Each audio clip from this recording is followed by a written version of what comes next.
Bienvenue dans la Psy du business. Moi, c'est Marie Marchand, docteur en psychologie et psychologue spécialisée dans la santé mentale des entrepreneurs.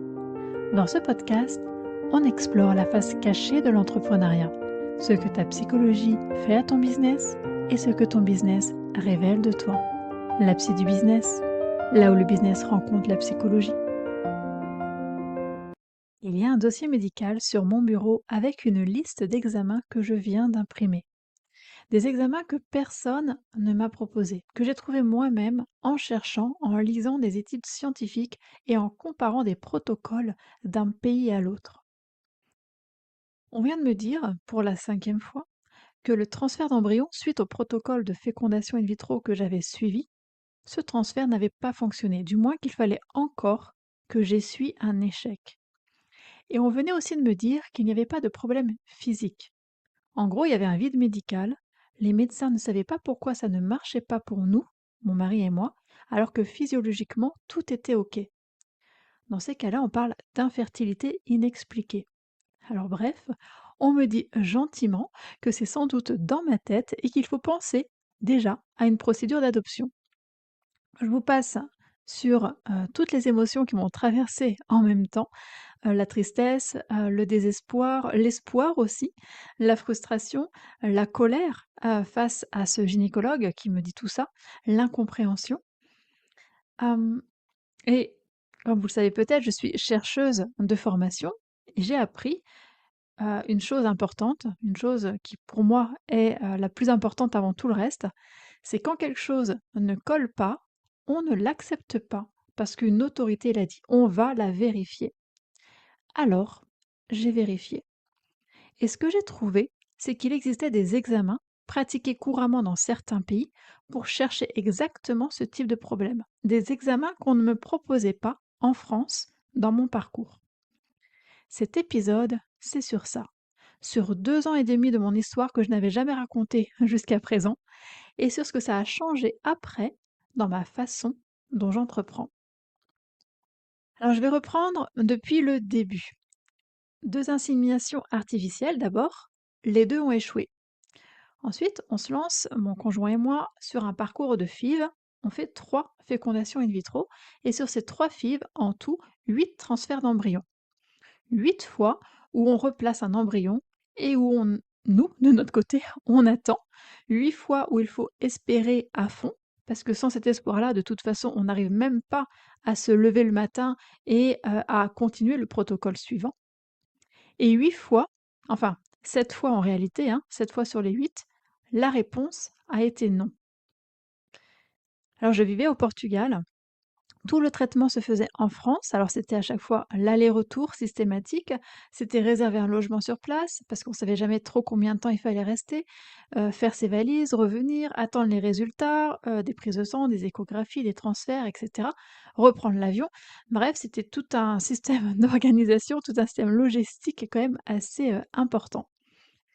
Et le pire, selon moi, en tout cas, je le vivais comme ça, c'était pas d'attendre, c'était pas l'attente en elle-même qui me coûtait le plus, c'était ce qu'il fallait faire avec cette attente-là. C'était continuer à espérer à fond parce qu'un protocole de FIV demande justement, ça, demande un investissement émotionnel total, sinon le corps lui-même ne peut pas suivre et en même temps savoir quelque part au fond de moi que, les probabilités étaient faibles, en fait, que ça pouvait, encore une fois échouer et c'était tenir les 2 en même temps. L'espoir total et la probabilité d'échec réelle qui ne partait jamais vraiment.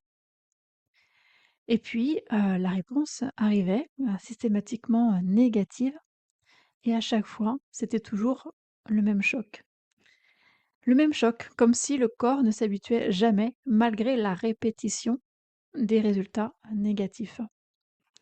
Et il fallait, dans les jours qui suivaient ce choc, retrouver l'énergie pour relancer le protocole suivant, reprendre espoir, refaire les valises, recommencer à espérer à fond. Je pense qu'on se remet jamais vraiment d'un échec avant le prochain espoir. On enchaîne. Et pendant tout ce temps, mon activité, je l'avais mise en pause. Mon cerveau était entièrement occupé ailleurs. J'arrivais pas à me concentrer sur un client, sur une offre, sur un contenu à écrire, alors que mon corps, ma tête était pris pleinement, à temps plein, pour ce parcours de PMA et également par ces montagnes russes émotionnelles. Il n'y avait pas de place pour autre chose. Et à côté de ça, il y avait le milieu médical, avec ses explications, qui ne tenaient pas vraiment, avec cette manière parfois, de renvoyer ce qu'on ne comprend pas vers la psychologie de la patiente. On me disait: «Ah bah OK, ça arrive, on ne sait pas pourquoi, c'est peut-être dans la tête», et cetera. Alors je suis psychologue et je savais au fond de moi que quelque chose ne collait pas dans cette explication. Après le deuxième échec en FIV, j'ai arrêté d'attendre qu'on me donne une réponse. Je me suis remise dans une posture que je connaissais bien, celle de chercheuse, et j'ai épluché des études scientifiques, et j'ai comparé des protocoles dans plusieurs pays, j'ai comparé des pratiques et je voulais comprendre tout simplement pourquoi ça ne fonctionnait pas ou surtout pourquoi on ne trouvait pas d'explication à notre cas. Et j'ai fini par trouver des examens médicaux précis, des examens qui existent, hein, qui sont validés, mais qui ne sont pas pratiqués systématiquement en France pour ce type de parcours. D'ailleurs, entre parenthèses, s'il y a des personnes que ça intéresse, hein, ce type de parcours PMA, pour qui, on est face à une situation de vide médical ou, après plusieurs échecs, ont des difficultés malgré tout à avancer, c'est peut-être qu'il y a une problématique ailleurs, physique et si ça vous intéresse, vous pouvez tout à fait me contacter, par mail ou par message comme vous voulez. Je vous donnerai le détail de ces examens complémentaires, qu'il est possible de faire. Donc je fais, des, recherches. Je trouve qu'il y a certains examens, 2 en particulier, qui sont réalisés dans d'autres pays qui ne sont pas proposés en France et du coup, je suis arrivée au rendez-vous avec mon gynécologue avec cette liste. J'ai vraiment insisté auprès de lui. Je voulais faire ces 2 examens complémentaires. Pour moi, c'était pas grand-chose de faire ces 2 examens complémentaires comparés à toute la batterie d'examens que mon mari et moi avions déjà fait avant, donc c'est vraiment rien du tout. Mon gynéco a refusé, prétextant que, selon lui, c'était pas nécessaire, que ça n'allait rien montrer de plus que ce qu'on savait déjà. Du coup, j'ai changé de gynéco, il était temps peut-être et j'ai insisté auprès d'un autre professionnel. On a fini par me faire ces examens-là et ces examens ont révélé un vrai problème physique, donc concret, hein, identifiable, quelque chose qui n'avait absolument rien à voir avec, mon état d'esprit, avec, mon état psychologique ou avec ma tête. Hem, on a traité ce problème parce que, heureusement, dans notre cas, c'était quelque chose qui pouvait être traité. On l'a traité et la FIV suivante, donc la troisième, la dernière, sur le huitième transfert, bah, ça a fonctionné. Le dernier transfert d'embryon a fonctionné. Alors je vais être vraiment précise sur ce que je raconte ici. Cette histoire, c'est pas quelque chose de, l'ordre de j'ai positivé et ça a marché. Donc c'est pas quelque chose, selon moi en tout cas, hein, de l'ordre du mindset. C'est pas non plus une histoire de résilience, hein, qui peut être inspirante, OK, c'est enfin du moins c'est pas le message que je souhaite transmettre ici. C'est plutôt, dans le sens que j'ai refusé, une explication qui ne tenait pas et ce refus a fini par changer le résultat. Alors il y a un concept en psychologie qui est clair sur ce que j'ai vécu, pendant ces 2 ans et demi et qui, je crois, parle à beaucoup de monde au-delà, de la, PMA. C'est la différence entre l'incertitude qu'on peut influencer et l'incertitude qu'on ne peut pas. Face à une incertitude qu'on peut influencer, par exemple donc un projet, qui avance, une compétence qu'on peut vraiment, travailler, le système nerveux trouve toujours quelque chose à faire et ça, faire, il sait faire du coup et ça calme sur le moment. Mais face à une incertitude qu'on ne peut absolument pas influencer par l'effort ou par la volonté, ou par le travail, par exemple un embryon, qui s'implante ou qui s'implante pas, hein, un corps, qui répond ou qui répond pas, bah, le système nerveux se retrouve du coup sans levier et là, il y a 2 issues possibles. Soit il se met en hyperactivité de contrôle, donc chercher, vérifier, optimiser, tout ce qui reste contrôlable autour, comme une façon aussi de compenser ce qui ne l'est pas. Soit il va, s'effondrer dans l'attente passive celle où on remet son jugement entièrement entre les mains de quelqu'un d'autre, parce que c'est trop lourd de porter l'incertitude soi-même. Ce que j'ai fait à l'époque, hein, sans le théoriser, comme ça, hein, j'avais pas ce recul nécessaire pour le théoriser, c'était refuser cette deuxième option. Donc j'étais pas dans l'attente passive, j'ai gardé un endroit où je pouvais agir, chercher, comprendre, vérifier, même au milieu d'une incertitude totale sur tout le reste. Et cet endroit-là, c'est probablement ce qui a fait la différence. Alors qu'est-ce qui a changé après dans ma façon d'entreprendre? Je pense, enfin du moins je vois 2 choses et je pense que ces 2 choses-là sont liées l'une à l'autre. La première chose, c'est, je crois en tout cas, enfin ça a vraiment eu un impact, c'est mon rapport à l'attente. Parce qu'avant ce parcours, j'avais déjà un rapport compliqué, au temps qui passe sans résultat visible. Comme beaucoup d'entrepreneurs, quand j'ai, 1 mois sans nouveaux clients, quand j'ai une offre qui ne marche pas ou pas tout de suite, j'avais à l'époque, hein, l'angoisse qui montait et j'avais envie de tout changer rapidement, tout de suite, pour faire justement taire cet inconfort. Après 2 ans et demi à attendre des résultats sur lesquels je n'avais, en grande partie du moins, aucun contrôle direct, mon rapport à l'attente business a complètement changé de nature. Parce que j'ai appris dans mon corps la différence entre une attente où je ne fais rien et une attente où j'agis sur ce qui m'appartient réellement, en laissant le reste suivre son rythme propre. Une offre qui ne décolle pas, en un mois, c'est plus pour moi une urgence que je dois régler par de la panique, c'est plutôt une donnée que je peux observer pendant que je continue à faire ce qui dépend de moi.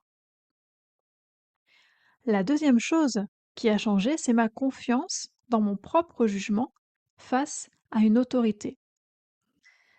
On m'a dit dans le parcours PMA que le problème était dans ma tête. Donc une autorité, médicale avec toute sa légitimité m'a donné une explication. En plus, on était, dans une clinique hyper réputée en France, avec de très bons taux de réussite, PMA. Ah mais pour le coup, je conseille certainement pas le gynécologue qui nous a suivis. Donc j'aurais pu l'accepter, cette autorité médicale. Beaucoup de gens l'acceptent d'ailleurs parce que remettre en question un médecin, c'est inconfortable, c'est même peut-être parfois presque irrespectueux. Je ne l'ai pas accepté parce que mon expérience interne ne correspondait pas à ce qu'on me disait et ça, je l'ai rapporté directement, à mon activité. Et je pense que ça peut faire, écho à plusieurs d'entre vous. Le nombre de fois où un consultant, business, un coach, un mentor ou même dans une formation, on m'a dit: «Bah, c'est pas, faut pas faire ça, faut faire ci à la place, c'est pas la bonne méthode, faut plutôt faire ça à la place, il faut faire comme ça pour réussir» et cetera. J'ai entendu ça plein de fois, hein, et ça correspondait pas forcément à ce que je sentais juste pour moi. Alors avant, j'aurais probablement suivi la méthode quand même parce que l'autorité avait l'air solide. Maintenant, je vérifie, je cherche et je n'accepte plus une explication juste parce qu'elle vient de quelqu'un qui a l'air de savoir. J'apprends aussi à faire un peu plus confiance. Il y a aussi, j'en conviens, l'expérience qui est passée par là et qui fait que c'est plus facile probablement de se faire confiance. Alors, c'est pas un attention, comment dire? C'est pas un conseil pour, devenir méfiant, envers tous les experts, hein, ce serait vraiment absurde, et ce serait même dangereux. Hem, L'idée que je vais pa faire passer ici, c'est, d'apprendre à distinguer une explication, qui éclaire vraiment sur ce qu'on vit, d'une explication qui referme juste le sujet parce qu'elle est plus simple aussi à donner. Et cette distinction-là, je m'en sers maintenant aussi dans mon activité, dans mes 2 activités, dans mes business, exactement comme je m'en suis servie pendant ce parcours médical. Et cette distinction-là, je m'en sers maintenant dans mes activités exactement comme je m'en suis servie dans ce parcours médical.